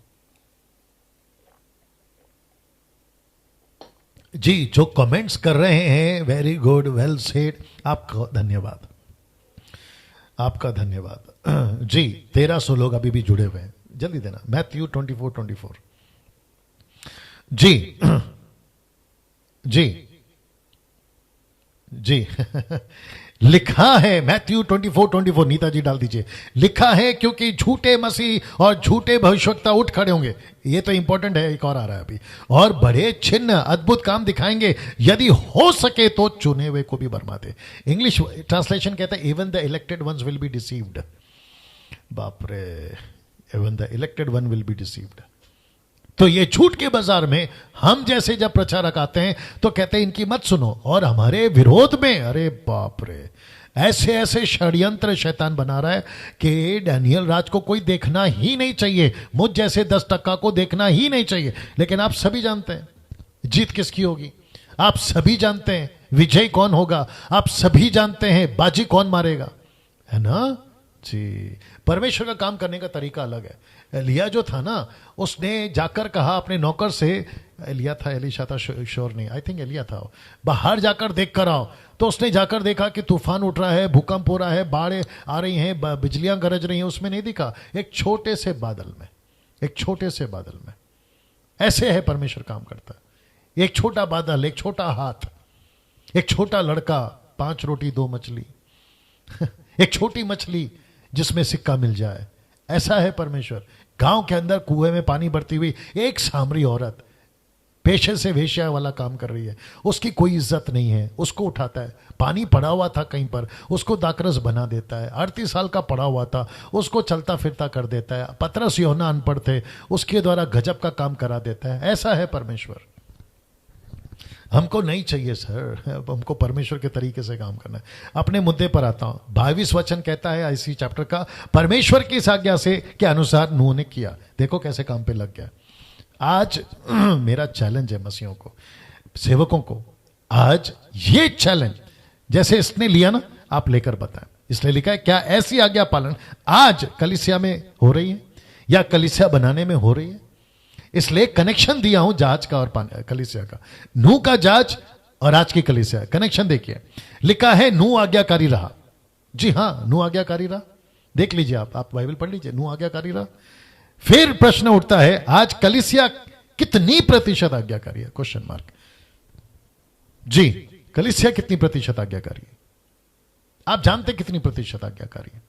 कलीसिया में क्या चल रहा है आप अच्छे से जानते हैं। मैं वापस कहता हूं, वो जो 10% है ना, मैं उनको सल्यूट करता हूं। 10% को मैं बहुत अप्रिशिएट करता हूं। मैं फेसबुक पे जब किसी के प्रचार को सुनता, सुन लो मुंबई वालों या भारत के बाहर, नागपुर, पूना, जो भी आप लोग हैं, मैं आप लोगों की जब वीडियो देखता हूं ना, मुझे जैसे ही पता चलता है कि कोई सुसमाचार की बात कर रहा है, मैं तुरंत कमेंट करता हूं, well said brother, good brother, keep it up the good work brother, ऐसा डालता हूं मैं। लेकिन जैसे ही कोई फेसबुक पे मेरे को दिखता है प्रॉस्पेरिटी की प्रचार कर रहा है, क्या कहते हैं, मोटिवेशनल प्रीचिंग कर रहा है, क्या कहते हैं, ब्लेसिंग की बात कर रहा है, आपका अभी प्रभु आपको छू रहा है, परमेश्वर का आत्मा अभी आपको छू रहा है, आपके घर का पर्दे का कलर ये है, आपके सोफे का कलर है, अब जब मैं इसको सुनता हूं सीधा जंप कर देता हूं। नहीं देखता मैं ऐसी बकवास, नहीं देखता। क्योंकि उसके पीछे कारण है। कलीसिया में ऐसा वो सब घुस गया है जो परमेश्वर की लिस्ट में नहीं है। मैं कल भी बताया था, आशीष ऐसी आती है परमेश्वर की अगर तुम जहाज बना रहे हो। पैसे ऐसे आते हैं अगर तुम कलीसिया बना रहे हो, जहाज बना रहे हो। आपकी उन्नति, प्रमोशन, आपका वीजा XYZ, आपका अच्छा हेल्थ ऐसे आता है जब आप परमेश्वर का काम करते हो। और परमेश्वर कहता है प्रोवर्ब्स 11:26, नीति वचन 11:26। मेरे को अच्छा लगता है ये वचन। मैं वापस कह रहा हूं सर, कुछ ना कुछ आता है, लेते जाओ, क्योंकि परमेश्वर का खाना है ये। जी जल्दी दीजिए, प्रोवर्ब्स चैप्टर 11:26। जी नीता जी डाल दीजिए। जी हाँ, नॉट 26, 25, 11:25 लिखा है, उधार प्राणी हष्ट पुष्ट हो जाता है, जो दूसरों की खेती सींचता उसकी भी सींची जाएगी। जो दूसरों की खेती सींचता है उसकी भी सींची जाएगी। जो दूसरों के खेत में पानी डालता है उसके भी खेती में पानी डाली जाएगी। जो परमेश्वर का घर बनाएगा उसका भी घर बनाया जाएगा। जो परमेश्वर का काम करेगा परमेश्वर उसका काम करेगा। तुम परमेश्वर की सोचोगे, परमेश्वर तुम्हारी सोचेगा। आप परमेश्वर का काम करो, परमेश्वर आपका काम करेगा। क्या बात है दोस्तों, अजीजों, परमेश्वर के लोगों। So simple is that. यही तो फंडा है, यही नहीं सिखाते, बाकी दुनिया भर का कचरा सिखाते हैं। आशीष के 10 पॉइंट, आशीष के 7 पॉइंट, अभिषेक पहले से मिला पड़ा है, कहते हैं कि आशीष, माफ करें, अभिषेक पहले से मिला पड़ा है, कहते हैं अभिषेक कैसे मिलेगा, और वो भी क्या कहते हैं, ताजा अभिषेक, फिर कहते हैं गाढ़ा अभिषेक, फिर कहते हैं मोटा अभिषेक, फिर कहते हैं एलीशा का अभिषेक। अरे बाप रे, ताजा अभिषेक का मतलब क्या, बासा अभिषेक भी होता है, गाढ़ा का मतलब क्या, पतला भी होता है, और कहते हैं फ्रेश अनॉइंटिंग, थिक अनॉइंटिंग, तो क्या थिन अनॉइंटिंग भी होता है। अभिषेक एक ही है सर, और वो परमेश्वर ऑलरेडी दे चुका है, और उसी को तो कहते हैं पवित्र आत्मा, 1 जॉन 2:27। और मुझे नहीं पता कि ये कॉन्सेप्ट कहां से लेकर आए। कहते हैं कि परमेश्वर आपको अभी छू रहा है, ठपाक नीचे गिर जाओ, और जब तक कोई बहन भाई नीचे नहीं गिरता, ये सेवक लोग उसका सर पे से हाथ हटाते ही नहीं है। अगर नहीं गिरा तो धक्का मार के गिरा देते हैं कि जैसे तैसे गिरो, प्राण छूटे हमारा, मतलब जान छूटे हमारी, तुम नीचे गिर जाओ। क्योंकि फेसबुक चल रहा है, यूट्यूब चल रहा है, और ऊपर से फुटेज बन रहा है, वीडियो वाला वीडियो प्रोग्राम बन रहा है, तो कहीं वीडियो में सेवक की बदनामी ना हो जाए कि ये नीचे नहीं गिरा सका, वो भी अलग नाटक है। अच्छा, जो ऑर्गेनाइजर है, खैर अभी 5-6 महीने से तो नाटक बंद है ऑर्गेनाइजर्स का कि बुलाओ इसको, बुलाओ इसको, बुलाओ। इनका पहले नाटक होता था, पावरफुल पास्टर है तो बुलाओ, डिलीवरेंस वाला पास्टर है तो बुलाओ, कोई बड़ा क्या कहते हैं ना, चमत्कारी पास्टर है तो बुलाओ। चलो ठीक है, अच्छे अच्छे आके गए भारत में, अच्छे अच्छे आकर गए भारत में, क्या कर लिए? क्वेश्चन मार्क है ना? जी हां। अब यहां पे डैनियल राज क्या बोल रहा है? सच्ची बात, तकलीफ होगी ना, क्योंकि यहां पे मैं लॉलीपॉप तो नहीं खिलाऊंगा आपको, आपको तो तलवार ही मिलेगी ना, क्योंकि वचन ही तलवार है। अच्छे अच्छे आके गए, नाम नहीं गिनाऊंगा, नाम तो मैं वैसे भी नहीं लेता हूं, कुछ लोग जैसे लेते हैं, मैं तो नहीं लेता। आप लोग जानते हैं समझदार को इशारा काफी है, और जब इशारा काफी है तो डिटेल में क्यों जाऊं। अच्छे अच्छे आकर गए, ऐसे वाले वैसे वाले पैसे वाले, लेकिन अभी भी वही परिस्थिति है। अभी भी कॉल जाते हैं पास्टर को, वो चाहे कोई भी डिनोमिनेशन हो, पास्टर साहब प्रार्थना करिए, तकलीफ में है। तो अरे पिछले हफ्ते तो अभिषेकित सेवक आकर गया था, आपके सर पर हाथ रखा, नहीं वो ठीक था, लेकिन 4 दिन उसके बाद परिस्थिति फिर वही खराब है। तो ऐसा चल रहा है सर आज कलीसिया के अंदर, झगड़े, कलीसिया के अंदर मारपीट, यहां तक कि बंदूक भी चलती है कलीसिया के अंदर। ऐसे ऐसे किस्से सुने मैंने। अब बताइए, अब अगर ऐसी परिस्थिति रही तो तब की नूह की जहाज, आज की कलीसिया में अंतर आप ही लगाइए। आज्ञाकारी कहां है आप लोग जानते हैं। अब इसको देखो, तब नूह ने खुद को संसार से अलग रखा था। प्रश्न उठता है, आज कितनी प्रतिशत चर्च ने खुद को संसार से अलग रखा है? अब आप सोचिए, आपके चर्च में, नॉट सब, हाँ याद रखो 90% की बात कर रहा हूं, 10% तो अच्छा है, मैं बात कर रहा हूं 90% की। चर्च में क्या घुस गया? संसार। जबकि संसार में घुसना चाहिए था चर्च को, लेकिन चर्च में घुस गया संसार। पिक्चर के गाने, उल्टे सीधी क्या कहते हैं ना, नॉनवेज वाले जोक्स, उल्टे सीधी बातें, लैला मजनू वाली बातें, हीरा रंझा वाली बातें, गर्लफ्रेंड बॉयफ्रेंड तो कॉमन हो गया, एक्स्ट्रा मैरिटल तो कॉमन हो गया, अरे चलता है, अरे पाप कुछ नहीं, प्रभु माफ करता है, ऐसी वाली बातें। अब बताइए आप, संसार घुसा कि नहीं चर्च में? संसार घुसा है चर्च में, है ना। मेरे को एक आदमी का कॉल आया था, शायद पूना से आया था, मैं इशारे के लिए बात कर रहा हूं। मुझे कहा गया था कि पास्टर जी यहाँ पे प्लानिंग कर रहे थे आपको प्रचार के लिए बुलाने के लिए, लेकिन आपको बाद में मना कर दिया गया। मैंने पूछा, मैंने बोला कोई नई बात नहीं है, कारण बता। उसने कहा कि वो पास्टर रीजन ये दे रहा है कि डैनियल राज को मत बुलाओ, क्योंकि उसने अपने प्रचार में कहा है कि जो थिएटर जाता है वो गलत है, विश्वासी लोग ने थिएटर जाना गलत है। ऐसा मैंने प्रचार किया था, जो कि ऑब्वियस है, मैं अभी भी करूंगा, तभी भी करूंगा, आगे भी करूंगा, तभी भी किया था। अब आप देखिए कि वो पास्टर को मिर्ची कितनी लग गई कि थिएटर जाना डैनियल राज ने बोला इसके लिए वो गलत है। अब आप अंदाजा लगाइए कि चर्च में किस तरीके के सेवक लोग हैं आज। अब मैं बहुत कुछ मेरे दिमाग में आ रहा है, लेकिन 9 बज गया, आपके बीच में बहुत सारी बातें भी रखना। अब इसको देखो, क्या यीशु ने इन दोनों को साथ में जोड़ा था? किसको? अपनी मिनिस्ट्री को और नूह के जहाज को साथ में जोड़ा था? ये कॉन्सेप्ट भी देखना है, क्योंकि मैं तो जोड़ रहा हूं ना। तब आपके मन में प्रश्न उठेगा, अभी कुछ बुद्धिजीवी लोग हैं बैठे यूट्यूब में, फेसबुक में, अरे ये कनेक्शन कहां से आ गया? लो, यीशु ने खुद दिया है ये कनेक्शन। लूका की किताब उसका 17:6, लूक 17:26, जैसा नूह के दिनों में हुआ था, जैसे नूह के दिनों में हुआ था, वैसे ही मनुष्य के पुत्रों के दिनों में भी होगा। मनुष्य के पुत्रों के दिनों में भी होगा। उसी का 30 वचन, 17:30 कहता है, मनुष्य के पुत्र के प्रकट होने के बाद भी ऐसा ही होगा। तो कनेक्शन है, जैसे नूह का कनेक्शन मैं चर्च के साथ दे रहा हूं, ऐसा कनेक्शन है। अब इसको देखो, नूह के दिनों में और आज के दिनों में एक चीज कॉमन है। कॉमन थी या कॉमन है? क्या है बताता हूं। तब भी संसार ने विश्वास नहीं किया था, आज भी संसार, आज भी नहीं कर रहा है। संसार आज भी नहीं कर रहा है, आज भी नहीं कर रहा है। अब आप सोचिए, एक चीज कॉमन है दोनों में।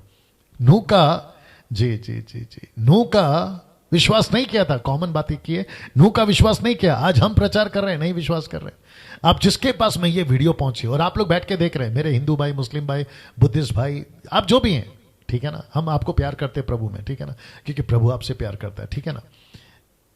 एक मैसेज अभी आपको इतनी लाइन में दे देता हूं। यहां पर लोगों ने विश्वास नहीं किया, अरे कौन सा जहाज, पानी कभी आ सकता है ऊपर से, क्योंकि उसके पहले कभी बारिश आई ही नहीं थी।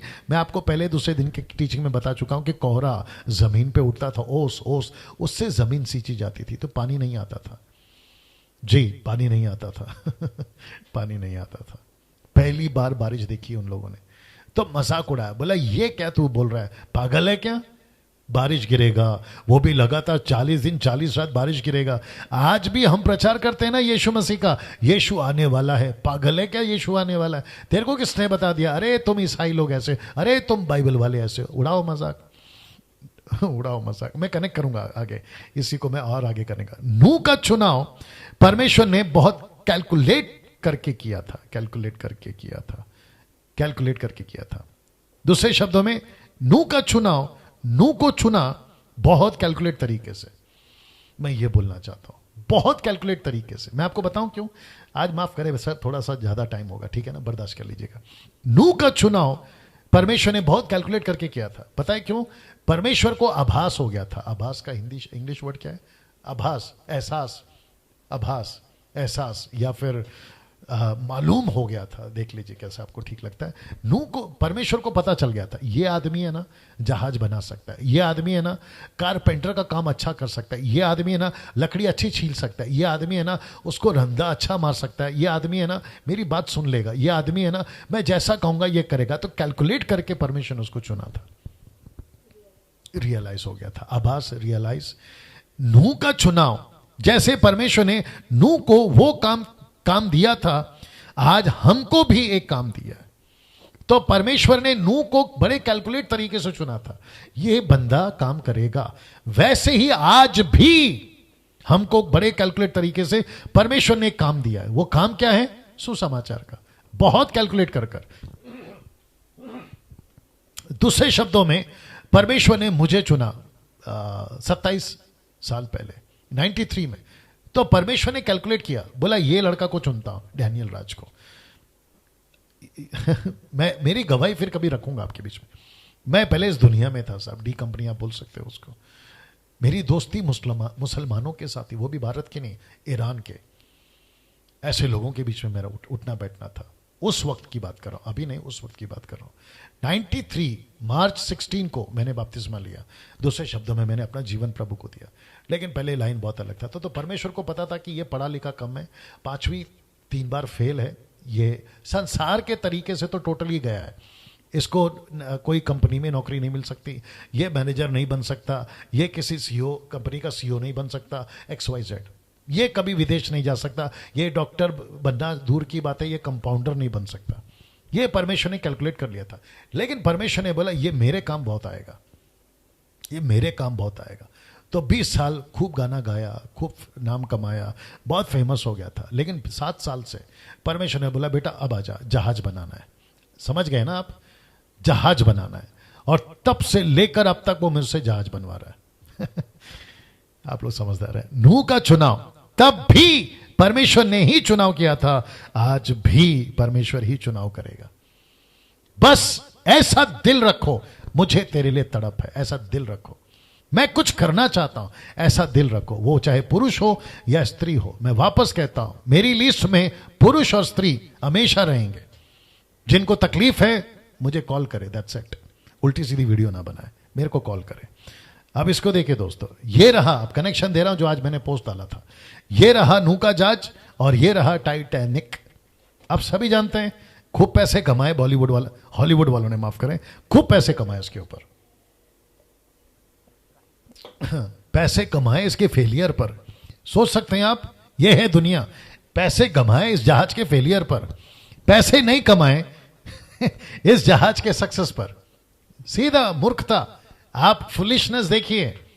इसके फेलियर, माफ करें, इसके सक्सेस पे पैसे कमाना चाहिए था, नहीं कमाए। कौन देखेगा? इसका फेलियर देखकर पैसे खूब कमाए। अद्भुत। अब इसका कनेक्शन दे रहा हूं, ये देख लीजिए, आपके स्क्रीन के ऊपर आ रहा है। जितने लोग 1300 लोग देख रहे हैं, बने रहिए मेरे साथ में।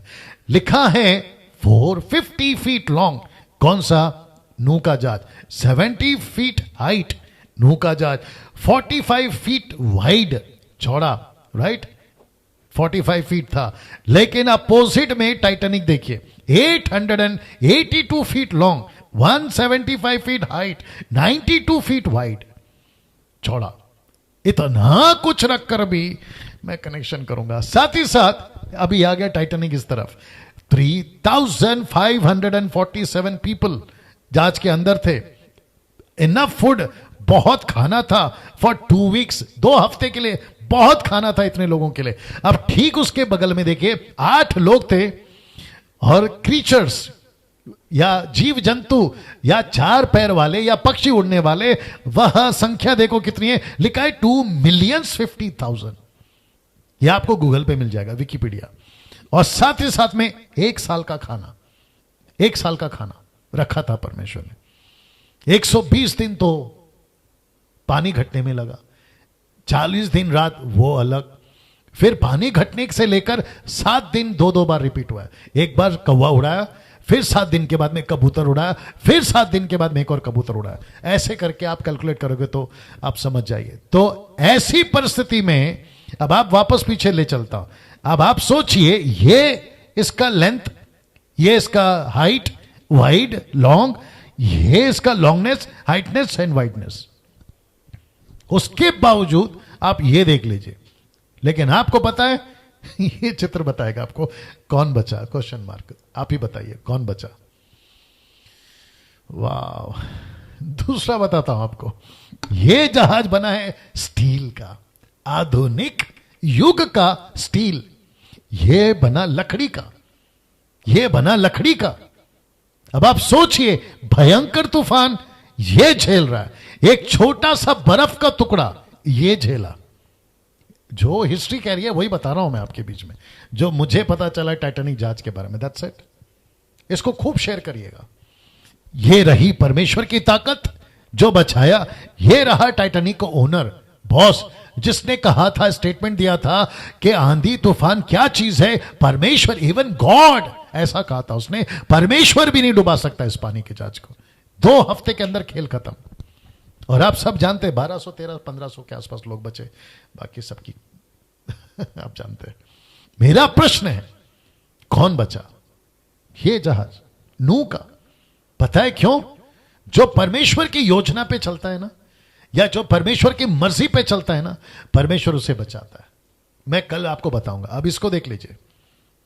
तब भी जितने अंदर थे वे ही बचे, जितने अंदर थे ना वे ही बचे।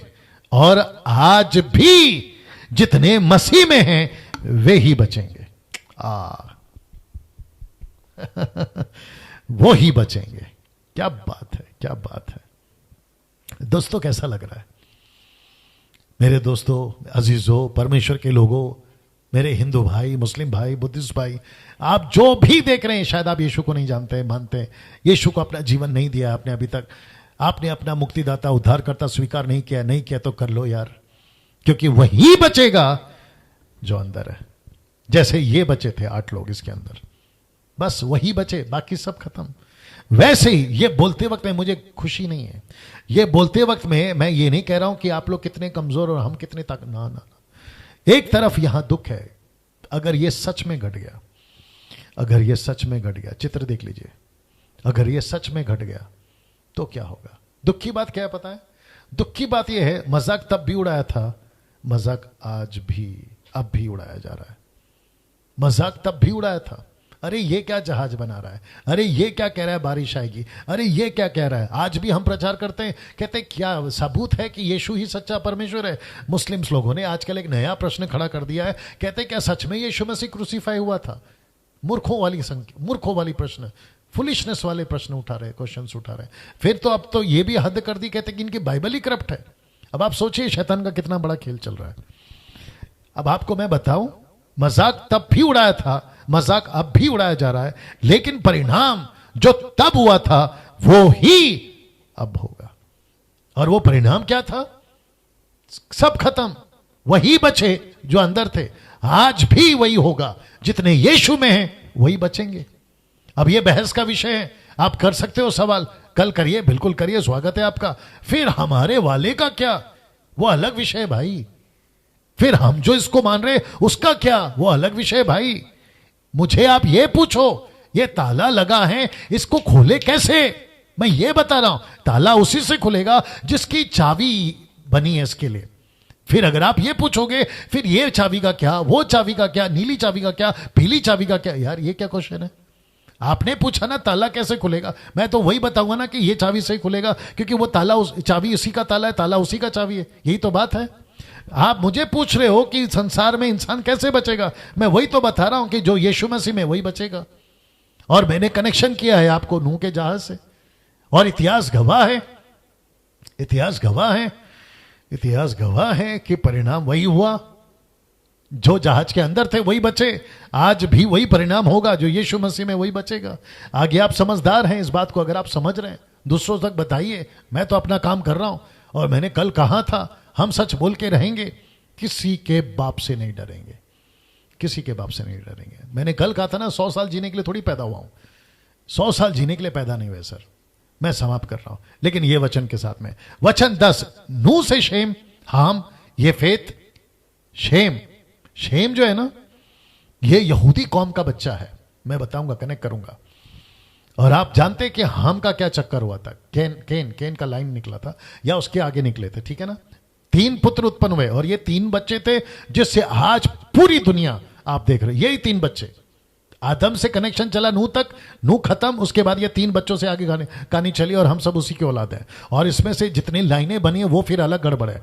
चलिए वचन 11, उस समय पृथ्वी परमेश्वर की दृष्टि में बिगड़ गई थी, उपद्रव से भर गई थी। वचन 12, परमेश्वर ने पृथ्वी पर जो दृष्टि की तो क्या देखा कि वह बिगड़ गई है, क्योंकि सब प्राणियों ने पृथ्वी पर अपना अपना चाल चलन बिगाड़ लिया था। वचन 13, तब परमेश्वर ने नूह से कहा, तब परमेश्वर ने नूह से कहा, तो इसका मतलब है यहां कन्वर्सेशन चल रहा है, नूह से परमेश्वर बात कर रहा है, ठीक है ना। मैं बात करना चाह रहा था लेकिन वक्त की कमी है। सब प्राणियों के अंत करने का प्रश्न मेरे सामने आ गया है, क्योंकि उनके कारण पृथ्वी उपद्रव से भर गई है, इसलिए मैं उनको पृथ्वी समेत नाश कर डालूंगा। परमेश्वर ने नूह से बात की, अर्थात अपनी योजना में शामिल किया। परमेश्वर ने उसको शामिल किया था, आज भी परमेश्वर हमसे बात कर रहा है। क्या आप उसकी योजना में शामिल होना चाहते हो?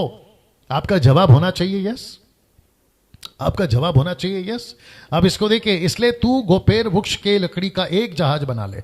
मैं जो पेड़ बोलूंगा, मैं जो लकड़ी बोलूंगा उसी का जहाज बनाना है, मुझे आइडिया नहीं देना। नूह बाबा मुझे आइडिया नहीं देना, ये लकड़ी मजबूत है प्रभु, ये लकड़ी ज्यादा टिकेगी प्रभु, ये लकड़ी ज्यादा चलेगी प्रभु, इसके अंदर कीड़े नहीं लगेंगे, इसको फंगस नहीं लगेगा, इसमें होल नहीं होगा, ये सारा आइडिया परमेश्वर बोलता है बेटा मेरे को नहीं देना। लकड़ी को मैंने बनाया, पेड़ को मैंने बनाया और मैं अपने तरीके से जो बोल रहा हूं उसी से बना, इसलिए तू गोपेर वृक्ष की लकड़ी का ही जहाज बनाना। सी दैट, वाह। उसमें कोठियां बनाना, भीतर बाहर उस पर राल लगाना। 15 वचन 15, ढंग इस ढंग से तू उसको बनाना, जहाज की लंबाई 300 हाथ, चौड़ाई 50 हाथ, ऊंचाई 30 हाथ की हो। जहाज में खिड़की बनाना, उसके हाथ ऊपर से उसकी छत बनाना, जहाज की एक एक द्वार रखना, जहाज में पहला दूसरा तीसरा खंड बनाना। ये सारी चीजें क्यों, मैं आपको अभी बता रहा हूं। सुन, मैं आप पृथ्वी पर जल प्रलय करके सब प्राणियों को जिनमें जीवन का श्वास है आकाश के नीचे से नाश करने पर हूं, और सब जो पृथ्वी पर मारे जाएंगे वे सब, और सब जो पृथ्वी पर हैं मारे जाएंगे। वचन 18, परंतु तेरे संग में वाचा बांधता हूं। क्या बात है, नूहा कहीं डर ना जाए।